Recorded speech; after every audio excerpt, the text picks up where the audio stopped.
how do, the experiments we're doing around weather forecasting and the models and everything that we're doing impact weather forecasting for people when they see it in our Tomorrow dashboard Mhm.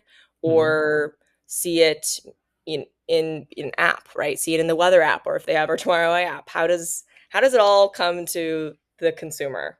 Um, yeah, Yeah, and it's the measuring it on that scale is always kind of a hard thing, like yeah, moving to the end perception of it. But yes, I think how these experiments improve our weather forecasts are when we build these AI weather prediction models and we're ingesting the latest data, the goal is to minimize our error.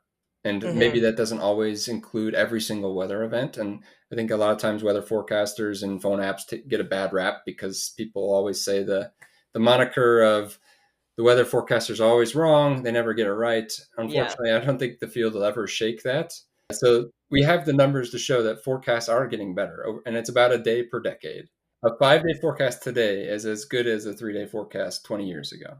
And yes, that's a lot of those improvements have been slow improvements to the weather model, slow improvements to more data being collected. So, specifically with our constellation, we're only one small piece of the full weather forecast. And so, end users, for some cherry picked forecaster, they might not see the benefit for that specific forecast.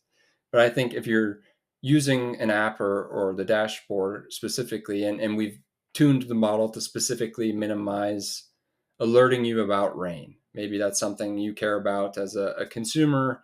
I don't know, maybe you run tennis tournaments for whatever yeah, reason, and you need to know to a high precision if it's going to rain because we can't play tennis in the rain. People slip and get hurt. So if we've tuned those forecasts for raining, uh, over time, statistically, you should get a better result than just if you just did one event and just used a non-tuned model.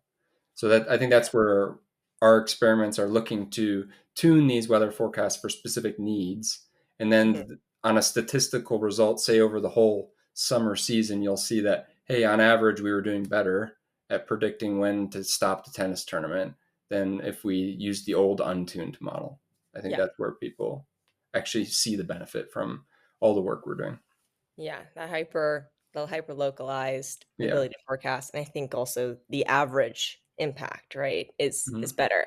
Yes, I think in general weather gets a bad rep, just like anything that people are kind of looking at on a daily basis, right? There's variability, and it's because we're basing it off of model and prediction that it's Mhm. never gonna, we can't say every day, at least not right now, there's 100% accuracy, but the accuracy is getting a lot better.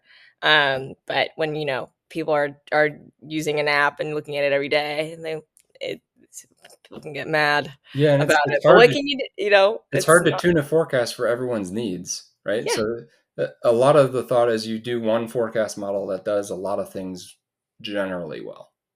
Yeah. But if people are hard to please because I mean, like I said, the example, maybe I'm playing tennis, but then somebody else doesn't really care about the rain because they actually want it to rain, where I don't want it to rain because Yeah. maybe they're growing their vegetables in the garden need water, right? So Yeah. there's different competing interests, and you can't really have one model that does everything, at least currently, Yeah. unfortunately.